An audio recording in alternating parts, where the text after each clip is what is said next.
Bismillahirrahmanirrahim. Assalamualaikum warahmatullahi ta'ala wabarakatuh. Al-Fatihah. A'udzu billahi syaitanir rajim. Bismillahirrahmanirrahim. Alhamdulillahi rabbil alamin. Ar-Rahmanir Rahim. Maliki yaumiddin. إياك نعبد وإياك نستعين اهدنا الصراط المستقيم صراط الذين أنعمت عليهم غير المغضوب عليهم ولا الضالين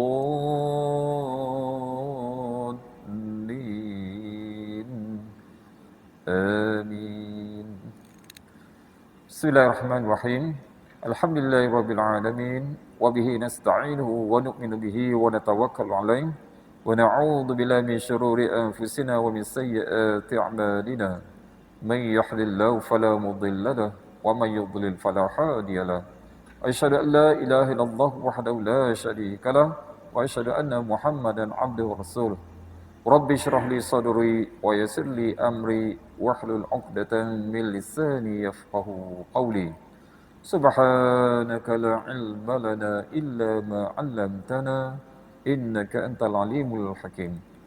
Allahumma aftah bainana wa baina qaumina bil haqqi wa anta khairul fatihin.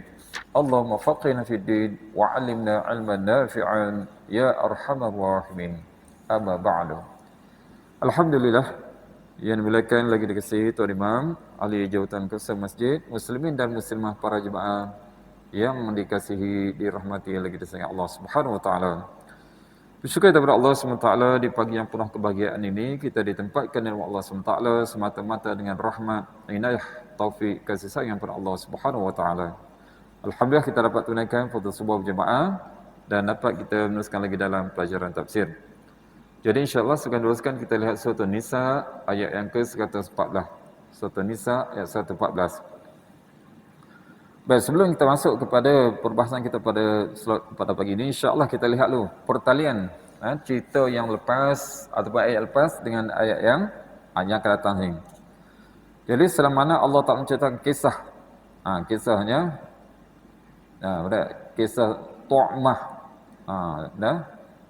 ini seorang yang semasa berada di Madinah lah, Tu'mah ya, dan juga cerita masalah pencurian yang dituduhkan oleh orang Yahudi, yang mana dia tidak mengaku, orang Yahudi tak mengaku tadi, dan dan Tu'mah ini kemudian diputuskan oleh Nabi SAW antara hukuman ke atas dia.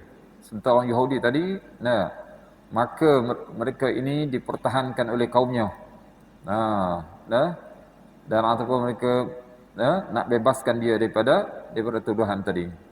Baik, maka seterusnya Allah Subhanahu taala menceritakan pula tentang ataupun bisikan-bisikan yang tidak tersembunyi bagi Allah Subhanahu taala, bahawanya Allah taala mengetahui segala yang rahsia, yang tersembunyi maupun yang zahir.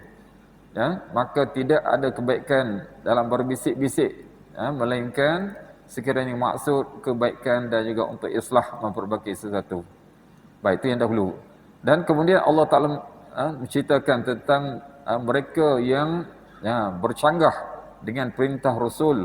Itu merupakan dosa yang besar dan juga peringatan, ancaman daripada syaitan, ancaman atau hasutan daripada syaitan dan cara-cara ataupun pujukannya itu. Kemudian akhir sekali dikembalikan cerita semula ke surah Nisa, dikembalikan semula pada peringatan dan juga terhadap tanggungjawab terhadap wanita mereka ini tidak boleh dizalimi di segi sudut miras, pewarisan, dan juga termasuk dia mas kahwin, dan dikukuhkan lagi wajibnya berbuat baik kepada kaum wanita ini. Dan kemudian diikuti pula menceritakan hal berkaitan rumah tangga, berkaitan nusyus, penderhakaan, dan juga jalan untuk berpergi di antara suami isteri, sama ada dengan wifaq, iaitu kembali kepada awal asal ataupun dengan berpisah.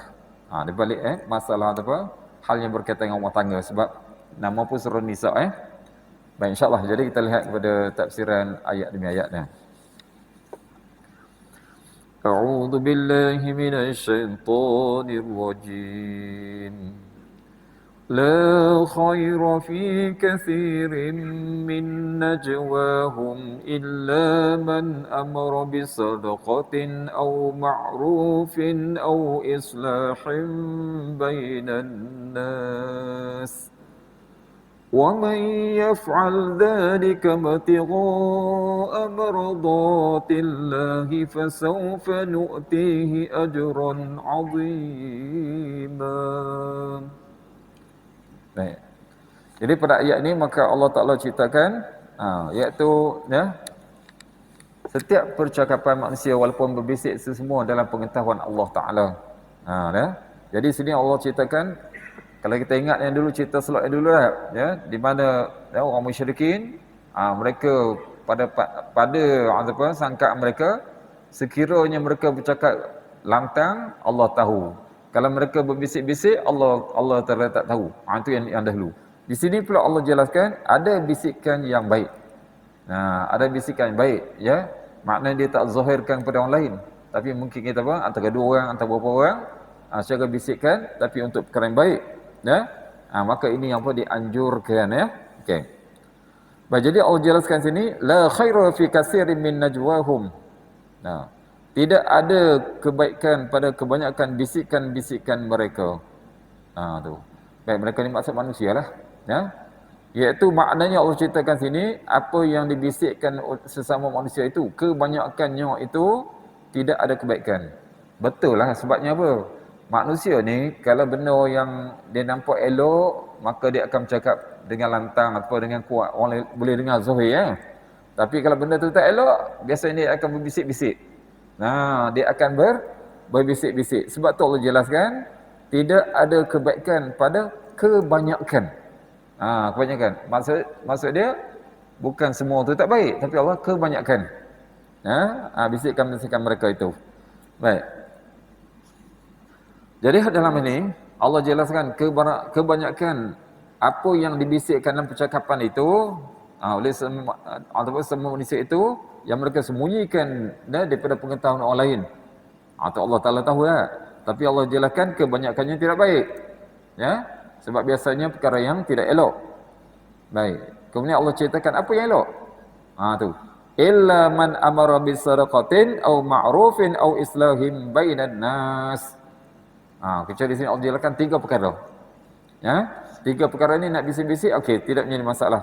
Kecuali maksudnya hak elok lah. Kalau tadi yang tak elok. Kecuali bisikan-bisikan dari orang yang menyuruh manusia memberi sedekah. Tu ya. Jadi makna dia mengajak sahabat-sahabatnya untuk memberi sedekah, tapi dia cakap secara senyap-senyap, orang lain tak dengar sebagainya. Ini tak apa. Tu ya. Baik, dalam hal ni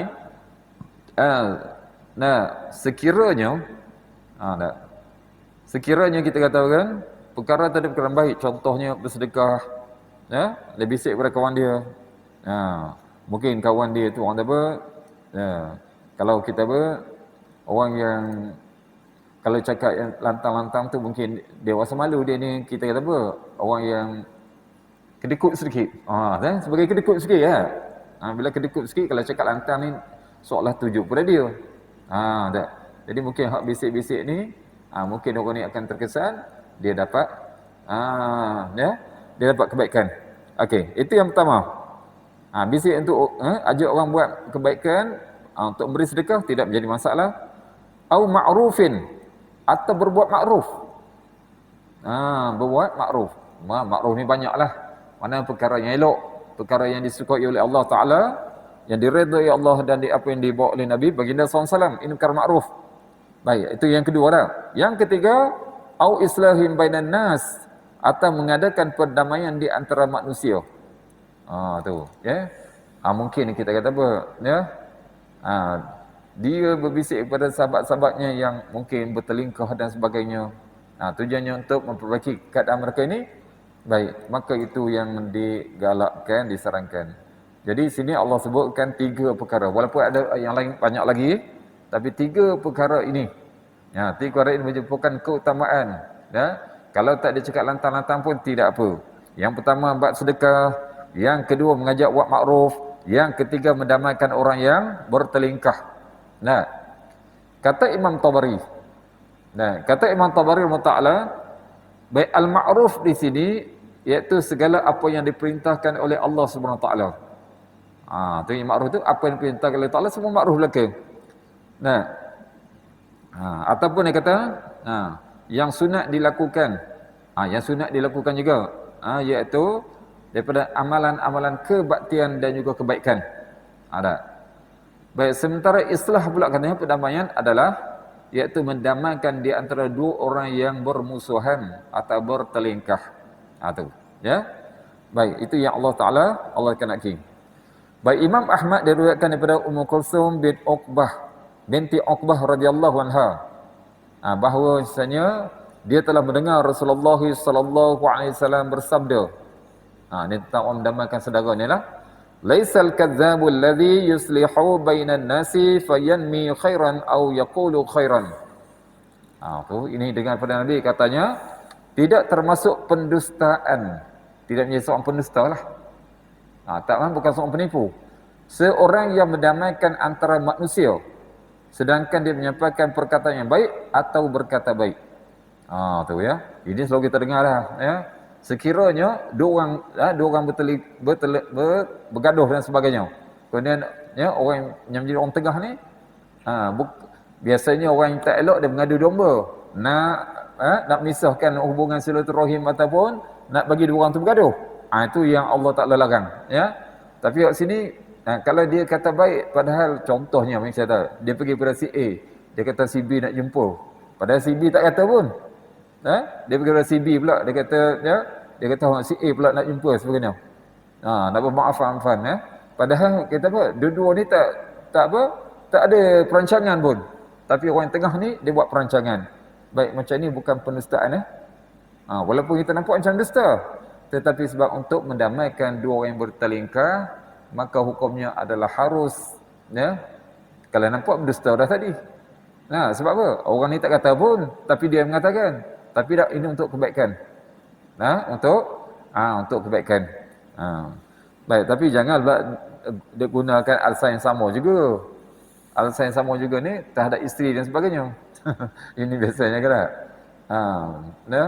Takut pada isteri, kata, ini ada outstation seminggu. Nak pergi ke rumah yang kedua. Fahamlah tu kan? Ini tu tak elok, ya. Okey, maka Ummul Kulsum berkata, aku tidak pernah mendengar baginda memberikan keringanan pada perkataan bohong. Tak pernah dengar pasal ni, tapi ini dibolehkan. Yang diucapkan oleh manusia kecuali 3 perkara. Okey, ini yang dia kata dia dengar pasal Allah 3 perkara ni boleh melakukan apa? Pendustaan, tetapi untuk kebaikan dalam peperangan. Okey, dalam peperangan. Baik, dalam peperangan contohnya kalau jumpa musuh tangkap, ya. Musuh tanya apa selok-belok yang berkaitan dengan tentera Islam, tapi dia menipu dan sebagainya, tidak menjadi masalah. Ya, okey.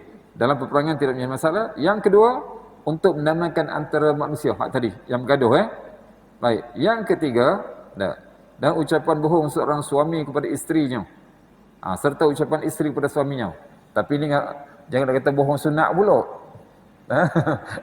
Tak bohong sunat. Baik. Ini kita kata dalam hayat untuk kebaikan boleh, ya. Baik, sebagai contohnya, ya. Isteri nak yang bermacam-macam. Macam-macam lah, ya. Suami ada duit, tapi suami kata, contoh kata apa? Sengaja sekarang waktu promosi dia kata tak dapat gaji lagi, padahal dah dapat, sebagai contoh, ya. Tujuannya supaya tak membazir. Itu boleh. Ya. Dan begitu kalau hak sebelah isteri dah. Tapi jangan kata berbohong yang sebab dia takut dia dimarahi. Hak tu yang tak boleh, ya. Tapi ini yang diizinkan untuk kebaikan. Baik. Ibnu Syihab pula berkata, Ummu Kulsum ini, Ummu Kulsum itu orang tua ni termasuk wanita yang berhijrah. Naik kita hebat je ni. Wanita berhijrah itu daripada Mekah ke Madinah dah, dan telah membaiat kepada Rasulullah. Telah membuat perjanjian setia dengan Nabi sallallahu alaihi wasallam. Baik, dalam satu hadis lagi, Daripada Imam Ahmad juga diriwayatkan daripada Abu Darda radhiyallahu anhu, kata Abu Darda, Rasulullah sallallahu alaihi wasallam bersabda, "Ala ukhbirukum bi afdala min darajati siyami was salati was sadaqati?" Qalu bala ya Rasulullah. Qala islahu dhati baini. Qala wa fasadu dhatil baini hiya al-haliqah. Tahu ya. Jadi pernah sahabat berkata kepada sahabat, "Mahukah aku kabarkan kepada kamu satu amalan yang lebih baik, yang lebih utama daripada puasa, solat dan sedekah?" Subhanallah. Kita faham, solat ni hebat. Puasa pun hebat dah, sedekah juga hebat. Tapi Nabi kata nak bagi cerita satu amalan yang lebih baik daripada perkara tadi. Baik, mereka pun menjawab. Sahabat jawab, tentu saja. Sekarang sahabat nak lah kan. Tentu saja wa Rasulullah. Maka baginda sallallahu pun bersabda, mendamaikan antara dua orang yang bersengketa. Subhanallah. Nampak tak? Mendamaikan dua orang bersengketa. Kita faham ni tak? Kadang-kadang kita nampak ya, bila dua orang bergaduh tu, bermasa muka, kadang buat masa sampai panjang sangat. Sedangkan Nabi SAW dalam hadis ada menjelaskan tak? La yahillu li muslimin an yuhajir akhahu fawqa salasin. Tidak halal bagi seorang mukmin, seorang Islam meninggalkan saudaranya lebih daripada 3 hari. Iaitu tak nak bercakap lah. Ada orang musafir tu sampai sebulan, kau pergi Mekah, tidak ada masalah. Tapi ini berpisah, tak nak sebab bergaduh. Nabi kata tak boleh lebih daripada 3 hari. Nampak tak? Sebab itulah orang yang mendamaikan mereka ini dapat pahala besar. Ya? Dapat pahala besar. Itu Nabi kata yang pertama tak? Mendamaikan antara dua orang yang bersengketa. Dan sabda Rasulullah lagi, hal ni. Dan perosak hubungan antara manusia itu adalah adalah tukang pangkas. Pangkas ni ada pemotong. Maksudkan pemotong agama, meruntuhkan agama. Subhanallah. Ini kalau orang mengadu domba ataupun yang buat fitnah, yang buat fitnah ni, maka mereka hukumnya macam inilah. Orang yang merosakkan agama. Dia berbeza dengan orang yang mendamaikan dua orang saudaranya tadi yang bertelingkar. Maka mereka ini orang yang membina agama. Baik. Hadis ini diriwayatkan oleh Abu Daud dan juga Imam Tirmizi. Kata Imam Tirmizi, hadis ini adalah hasan sahih. Baik. Jadi nampak dah, dalam percakapan tadi tak kira sama bisik ke bercakap kuat tadi, maka dalam 3 perkara tadi adalah dianjurkan dalam Islam. Ingat, yang pertama adalah apa? Menggalakkan orang bersedekah. Tak kira lah nak bercakap lantang ke, nak bercakap bisik pun, tengok berkat dan lahan. Yang kedua, mengajak orang buat makruf. Yang ketiga, menamakan antara orang yang bertelingkah. Baik. Dan kemudian Allah jelaskan, "Wa man yaf'al dzalika ibtigha'a mardatillahi fasawfa nu'tihi ajran 'azima." Subhanallah. Tengok Allah sebut, "Wa man yaf'al dzalika ibtigha'a mardatillah." Dan barang siapa yang berbuat demikian kerana mencari keridhaan Allah. Mencari keridhaan Allah. Iaitu maksud dia dilakukan dengan ikhlas, semata-mata untuk mendapat pahala di sisi Allah. Hak dia bisik-bisik tadi, ajak kepada orang lain ya. Baik, apa ganjarannya? Fasawfa nu'tihi ajran 'azima. Maka kelak kami akan berikan kepadanya pahala yang besar. Subhanallah. Nampak tak? Bukan pahala yang kecil, tapi pahala yang besar. Baik. Jadi hak dari sini, bila kita lihat dalam ayat ini dan juga berkaitan dengan hadis-hadis baginda sallallahu alaihi wasallam, maknanya sebab tadi kita kata apa? Allah cakap ni masalah berbisik. Sebab bisik kebanyakan benda yang tak elok. Tapi ini bercakap bisik dalam perkara yang elok, yang mendatangkan kebaikan untuk agama, maka mendapat pahala ganjaran yang besar di sisi Allah SWT. Dengan kata lain, perbuatan ini dituntut. Tak apalah, kita kata apa? Kalau kita mungkin kata 2 orang saja, orang lain tak dengar, tu mungkin dia cakap kuat kan?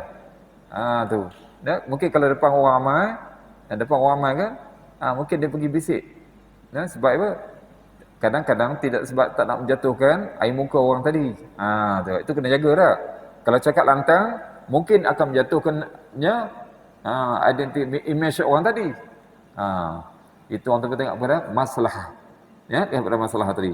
Walaupun Allah sebutkan bisik ini, maknanya menyampaikan sesuatu kepada orang lain. Ya, demi untuk kebaikan. Dalam 3 hal ini, maka Allah berikan ganjaran yang amat besar sekali.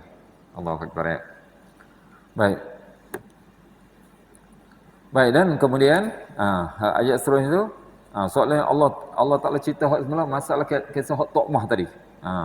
Iaitu diceritakan balasan bagi orang yang menentang Rasul, iaitu mereka yang tidak patuh kepada perintah Rasul. Sebaliknya mereka mengikut jalan-jalan yang tidak dilalui atau yang tidak dipegang oleh orang beriman. Dengan kata lain, mereka keluar daripada keimanan, maka mereka ini di antaranya orang yang mendapat azab daripada Allah Taala. Tadi orang buat baik dapat ganjaran besar, ini orang yang akan dapat azab. Ya, orang menentang perintah Rasul. Tengok ayat seterusnya. وَمَنْ يُشَاقِقِ الرَّسُولَ مِنْ بَعْدِ مَا تَبَيَّنَ لَهُ الْهُدَى وَيَتَّبِعْ غَيْرَ سَبِيلِ الْمُؤْمِنِينَ نُوَلِّهِ مَا تَوَلَّى وَنُصْلِهِ جَهَنَّمَ وَسَاءَتْ مَصِيرًا. Kalau tadi orang dapat ganjaran besar, hak ni pula orang akan mendapat azab yang pedih. Atau. Jadi sini Allah ceritakan yang tentang mereka yang engkar perintah Rasul ataupun keputusan Rasul tadi. Wa may yushaqiqir rasula min ba'di ma tabayyana lahul huda. Dan barang siapa yang menentang Rasul sesudah jelas kebenaran baginya. Tu. Makna sini iaitu orang yang keluar daripada syariat yang dibuat oleh baginda sallallahu alaihi wasallam. Iaitu dengan kata lain, dia sengaja apa yang telah diputuskan oleh Rasul, maka dia bercanggah dengan kebenaran tersebut. Setelah nyata dan jelas kebenaran itu apa disampaikan oleh Rasulullah kepadanya. Dan kemudian dia buat apa? Wa yattabi' wa yattabi' ghaira sabilil mu'minin. Tu. Tadi dia Rasulullah dah buat keputusan. Dia tak boleh terima. Sekarang dia buat apa? Wa yattabi' dan mengikut ghaira sabilil mu'minin, jalan yang bukan jalan orang beriman. Tu ya. Maknanya iaitu sedangkan sebelum ini dia mengaku dia beriman, dia nak taat kepada Allah Rasul, tetapi setelah mana yang perintah ataupun keputusan tadi dibuat oleh Rasul, maka dia menentang tersebut. Tu. Baik, jadi kadang-kadang penelitian ini sebab apa? Tu. Kemungkinan apa? Dia menentang syariat yang telah ditetapkan oleh Allah. Iaitu mana keluar. Al-Quran kata macam ni, dia buat macam lain. Itu tak. Dan apa? Boleh jadi juga dia kadang-kadang menentang apa yang telah disepakati oleh umat Nabi Muhammad atau ijma' sahabat. Tu ya. Sedangkan kesepakatan itu telah diketahui secara pasti, maksudnya itulah jalan yang dipegang oleh orang beriman. Ya tak? Jadi apa? Dalam ayat ini sebenarnya mengenai ada jaminan bahawa apa yang telah dilakukan oleh sahabat, jalan yang dipegang oleh sahabat itu sebenarnya tak dikeliru lagi. Sebab apa? Mereka telah ditarbiyah, telah diputuskan oleh baginda sallallahu alaihi wasallam. Ya. Oleh sebab itu sebagai kehormatan untuk mereka dan juga kehormatan untuk Nabi, Nabi sallallahu alaihi wasallam, maka kena ikut apa yang telah dibuat oleh mereka.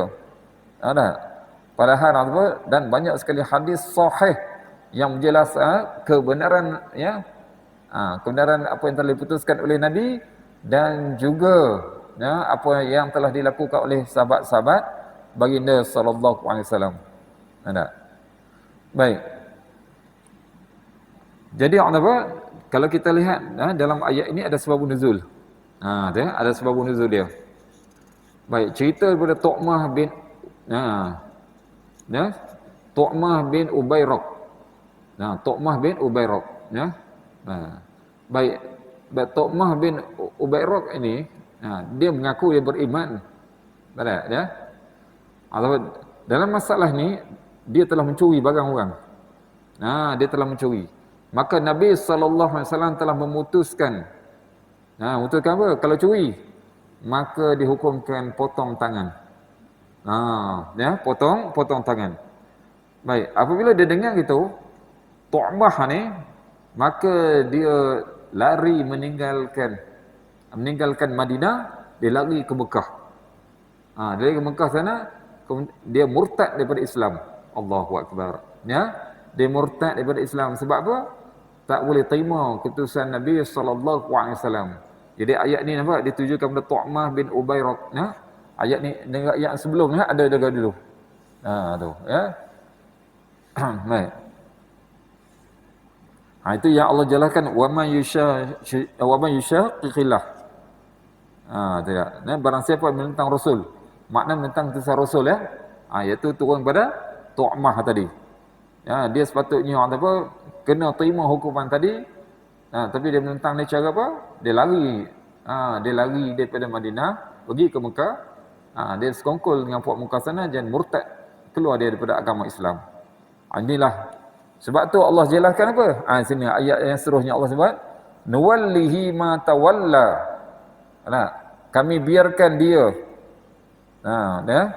Kami biarkan dia terhadap kesesatan. Dia boleh buat dengan kesesatan dia tadi yang telah dikuasainya itu. Iaitu kita lain tadi Tu'mah tadi telah keluar Islam. Baik. Karena dia mengikut nafsu dia tadi, apa Allah jelaskan?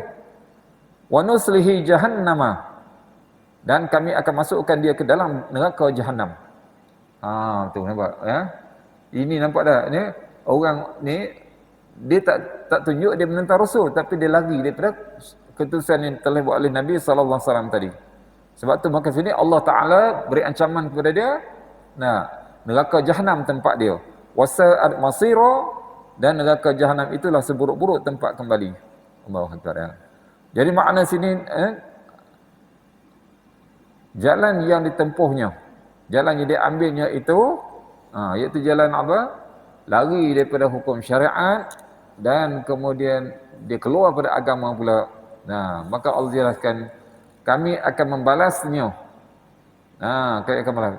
Sebab dia lari sana zaman dulu dia rasa dia terlepas.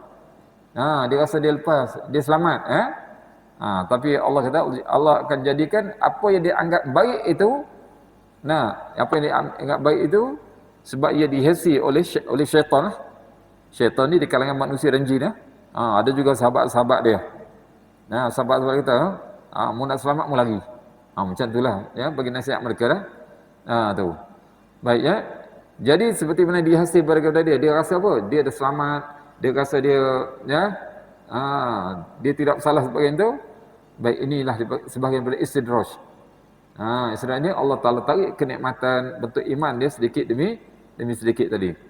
Baik, ini samalah kalau kita lihat orang kita nampak, kita Allah Taala bagi nikmat, tapi dengan nikmat tadi dia kufur ataupun dia menyeleweng kepada syariat.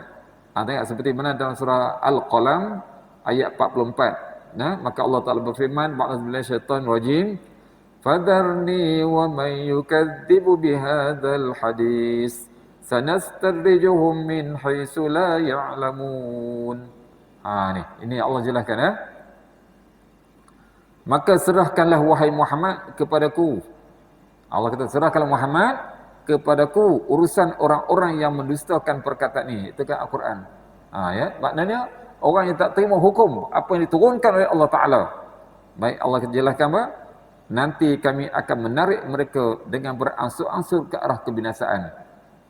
Tu Isra ni Allah keluarkan dia dah. Allah tarik sikit-sikit daripada yang kebaikan tu kepada keburukan, tapi dia rasa dia baik. Dari arah yang mereka tidak ketahui. Iaitu dengan kata lain, mereka tak sedar. Sebenarnya mereka itu bukan apa? Pergi ke jalan yang baik, jalan yang keselamatan. Sebaliknya mereka itu telah menempuh jalan penyelewengan yang akan membinasakan mereka. Allahu Akbar. Ya. Dan demikianlah Allah jelaskan surah As-Saff ayat yang kelima, ba'daz syaitan wajib. Falamma zaqu adaqallahu qulubahum. Cerita ni sebenarnya cerita kepada kaum Nabi Musa AS. Maka tak kala mereka berpaling dari kebenaran ataupun Nabi Musa tak, Allah memalingkan hati mereka. Tu. Itu maksud istirahat Allah Ta'ala. Orang lagi kebenaran, jadi hati mereka itu Allah palingkan daripada kebenaran dan mereka akan menuju kepada kesesatan yang akan membinasakan mereka. Baik, dalam surah An'am ayat yang ke-10, ayat 110, Allah Ta'ala berfirman, ba'da syaitan wajim, wa nadharuhum fi tughyanihim ya'mahun. Ini akibat orang yang lari daripada syariatnya ataupun menyimpang dari syariat, dan kami biarkan mereka bergelumang dalam kesesatan yang bersangatan. Tu ya, nampak tak? Ya, jadi orang menyimpang daripada syariat, tak ikut apa yang Allah Ta'ala turunkan dalam Quran dan apa dia boleh baginda SAW, maka Allah akan biarkan mereka bergelumang dalam kesesatan yang mereka tak sedar. Mereka rasa sedap, rasa suka dan sebagainya. Allahu Akbar. Ya, Allahumma fasna minhum. Ya Allah, selamatkanlah kami daripada perkara-perkara ini, ya. Allahu Akbar. Baik. Jadi sebab itulah maka Allah jelaskan, Allah jadikan neraka sebagai tempat kembalinya di akhirat. Dia tak sedar, bukan dia menuju kepada kebaikan. Allahu Akbar, ya.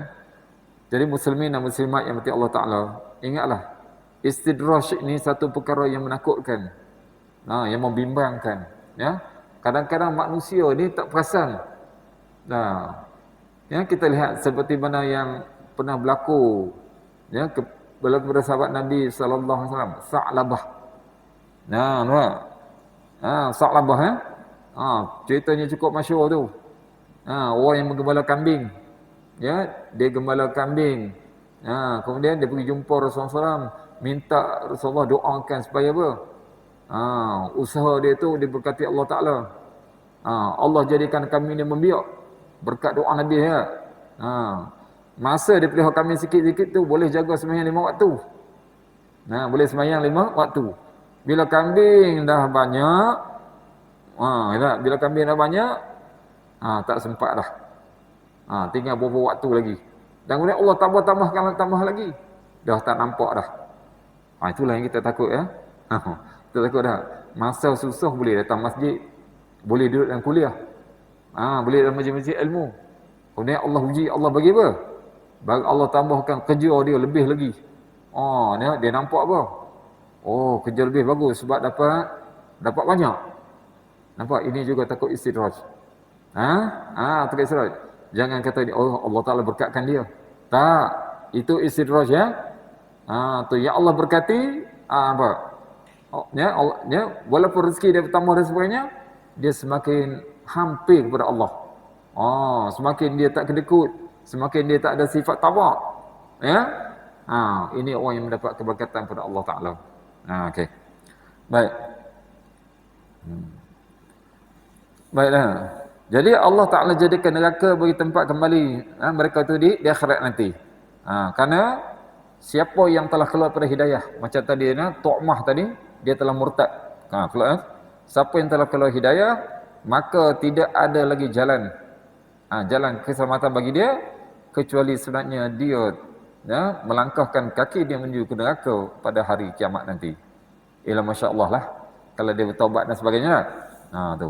Baik, sebab itulah maka Allah jelaskan, orang yang tahu kebenaran, berada pada syariat Islam, kemudian menyimpang, maka Allah bagi ancaman dalam surah Al-Saffat.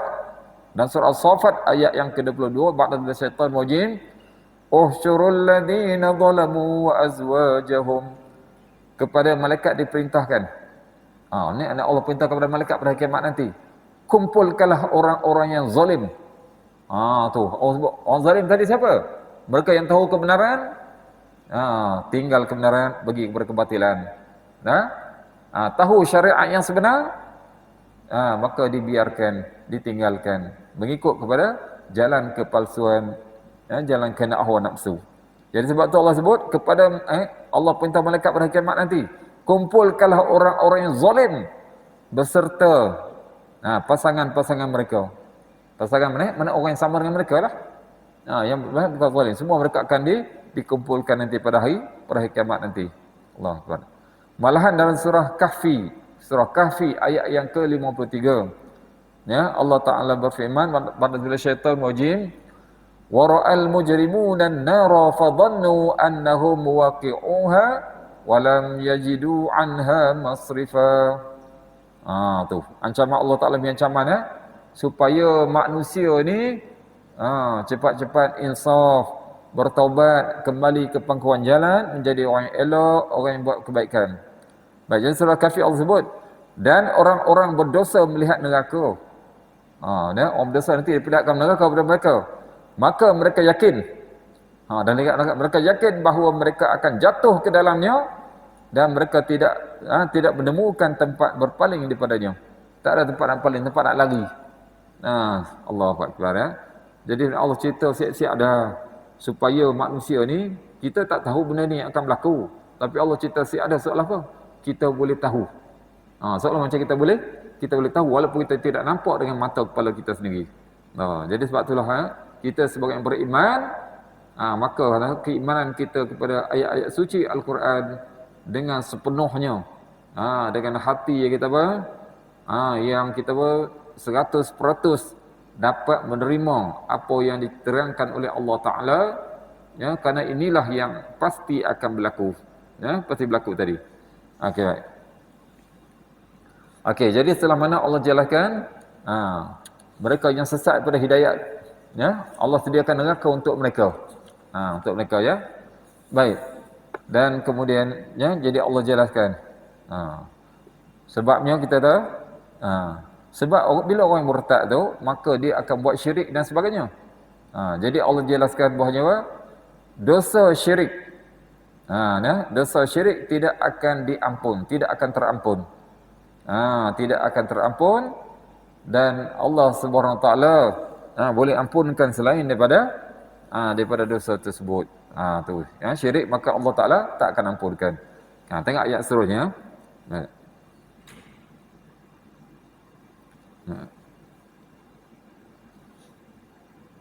Inna Allah la yaghfiru an yushraka bihi wa yaghfiru ma duna dhalika liman yasha' wa man yushrik billahi faqad dhalla dhalalan ba'ida. Baik, jadi Allah maka Allah Ta'ala jelaskan dosa yang paling besar sekali. Tak ada dosa yang lebih besar daripada dosa ini. Maka Allah jelaskan Inna Allah la yaghfiru an yushraka bihi wa yaghfiru ma duna dzalika. Sesungguhnya Allah tidak akan mengampun dosa syirik. Allah tidak akan mengampun dosa syirik, dan dia mengampuni segala dosa selain dari syirik itu. Okey. Baik. Jadi muslimin dan muslimat minta Allah Subhanahu Wa Taala, ingatlah, inilah perkara yang kita bimbang. Kalau kita bimbang iaitu syirik. Syirik mana menyekutukan Allah Taala. Di sini kita kena faham, syirik ada dua jenis. Dua jenis. Satu syirik jali, yang kedua syirik khafi. Syirik jali, syirik yang jelas ni adalah orang yang menyembah patung-patung, menyembah selain pada Allah Taala. Sementara syirik khafi ni syirik yang tersembunyi. Dan inilah daripada satu hadis Nabi SAW ada bilang, dia kata ma akhwafu. Nabi kata apa yang paling aku bimbang, aku takut sekali adalah syirik asghar. Syirik asghar. Maka dia tanya oleh sahabat, ya Rasulullah, apakah itu syirik asghar? Syirik asghar, syirik kecil panggil, tapi syirik juga. Baik, maka Nabi SAW pun menjelaskan syirik syirik kecil ini adalah maknanya menyekutukan Allah Taala dalam bentuk apa? Iaitu melakukan sesuatu bukan kerana Allah. Melakukan sesuatu bukan kerana Allah. Termasuklah kita buat amal ibadat nampak dah elok. Sembahyang dia, puasa dia sebagainya. Tapi menunjuk-nunjuk menunjuk, maka itu jadi syirik. Subhanallah. Sebab apa? Sebab dia nak, sebab dia puji. Bukan dia nak daripada pahala Allah Ta'ala. Sebab tu kena jagalah. Sebab tu nampak kita selepas kita buat amal ibadat, tengok. Ini kita selepas kita solat kan, kita beristighfar dan sebagainya. Malahan diajar oleh baginda SAW. Baginda setiap kali selepas solat, maka baginda beristighfar sebanyak 3 kali. Nah, istighfar lebih tak kisahlah. Tapi itu yang dilakukan oleh baginda SAW. Menunjukkan apa? Takutnya kita ni, waktu kita buat benda baik sekalipun, ada benda tak elok dalam hati kita. Ada benda yang tak elok dalam hati kita tadi ya. Sebab tu tengok, muslimin dan muslimat Allah Ta'ala, contoh kita bersedekah tu, lepas tu kita istighfar. Istighfar kita tadi bukan sebab kita buat dosa, tapi kerana dibangi dalam kita buat kebaikan tadi ada ya, kita ada tersirat dalam hati ke sesuatu yang tak elok dan sebagainya. Dengan itu istighfar, mudah-mudahan Allah ampuni dan terima amalan tadi. Tu kena ingat ya. Okey, baik. Baik ya. Tu. Dan sebab itulah maka Allah jelaskan. Allah jelaskan tentang masalah syirik ni. Wa man yusyrik billahi faqad dhalla dhalalan ba'ida. Barang siapa yang menyekutukan sesuatu dengan Allah, bila menyekutukan sesuatu ni tak kira apa sekalipun. Tengok ya. Dalam doa boleh juga syirik, jadi syirik.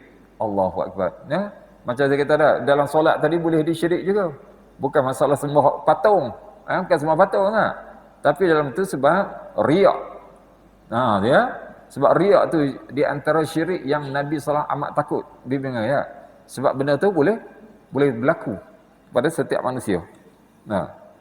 Baik, maka ayat nazilah, barang siapa yang menyekutukan sesuatu dengan Allah, faqad dhalla dhalalan ba'ida, maka sesungguhnya dia telah tersesat sejauh-jauhnya. Allah, sesat jalan yang jauh dia. Baik, maknanya siapa yang telah menempuh selain pada jalan kebenaran, iaitu dia ikut jalan tadi sebenarnya yang kita tokmah kan tadi ya, yang sesat tadi, maka dia telah sesat dari petunjuk dan jauh daripada jalan kebenaran. Maka sebenarnya dia membinasakan dirinya sendiri dan telah merugikan kebaikan yang sepatutnya dia dapat di dunia bahkan di akhirat kelak. Ya, maka luputlah daripadanya kebahagiaan dunia akhirat. Dengan sebab apa? Dengan sebab syirik tadi. Allahu akbar. Ya. Jadi itulah. Ya. Daripada ayat inilah juga kita tengok, sebab dia ada ini di surah An-Nisa. Dalam surah Luqman pada. Ya, dan surah Luqman yang Allah sebut, inna syirka la zulmun azim. Itu yang diambil oleh istimak oleh semua ulama. Kita Ahlussunnah wal Jamaah, syirik itu adalah dosa yang paling besar sekali. Tu. Dan di sebaliknya pula, beriman kepada Allah Ta'ala itulah iman yang paling tinggi. La ilaha illallah itu yang paling tinggi sudut keimanan. Tu nampak? Jadi lawannya syirik. Menyekutukan Allah Ta'ala. Baik, maka di sini daripada ayat ini diambil istinbat oleh Ahlussunnah wal Jamaah.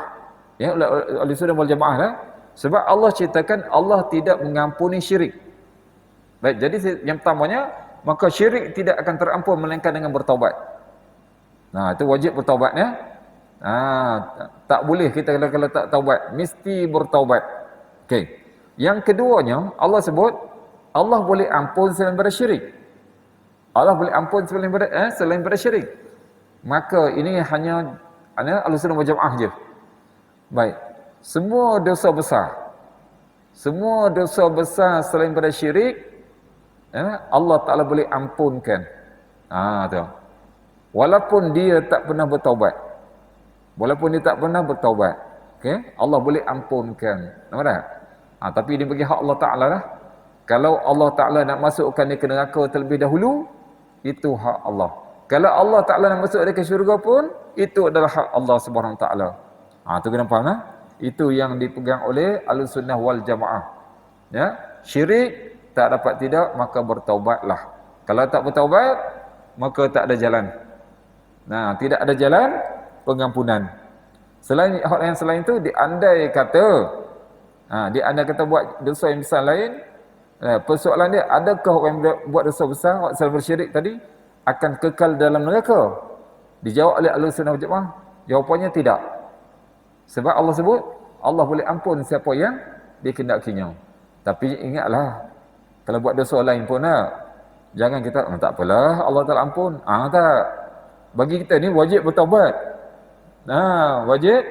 Wajib taubat walaupun yang bukan dosa syirik sekalipun.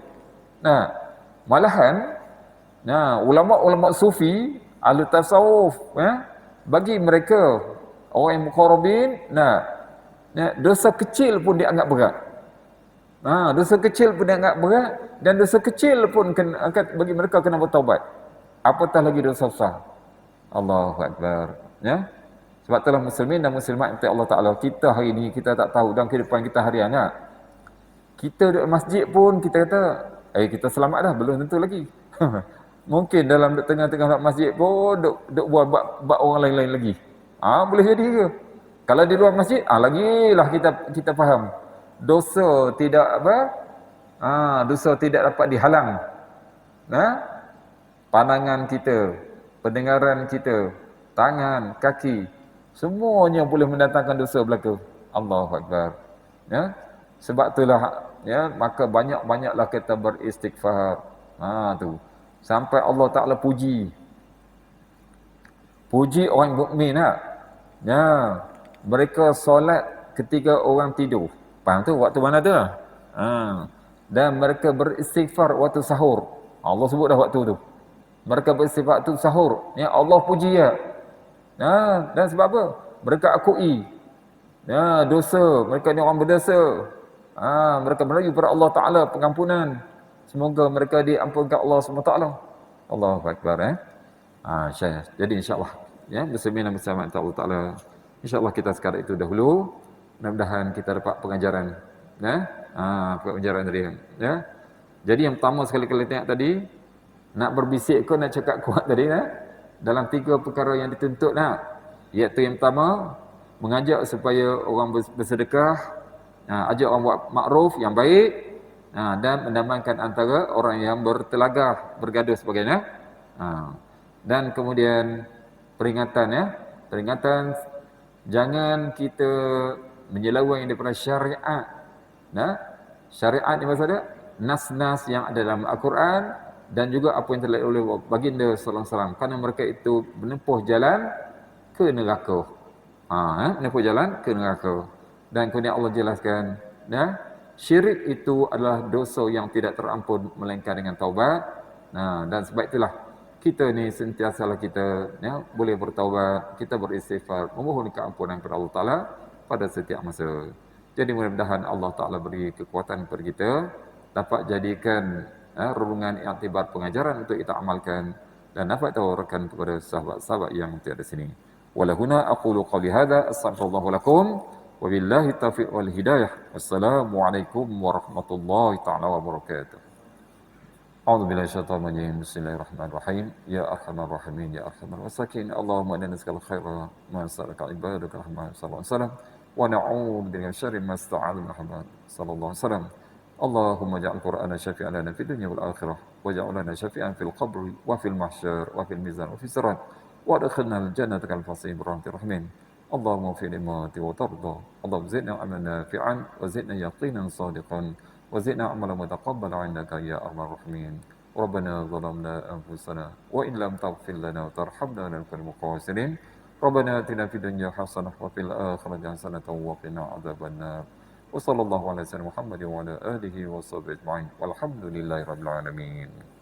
Subhanallah wa bihamdihi subhanallah wa bihamdika asyhadu an la ilaha illa anta astaghfiruka wa atubu ilaik. Bismillahirrahmanirrahim. Wal 'asri innal insana lafi khusr illa alladziina amanu wa 'amilus solihati wa tawassaw bil haqq wa tawassaw bis sabr. Wallahu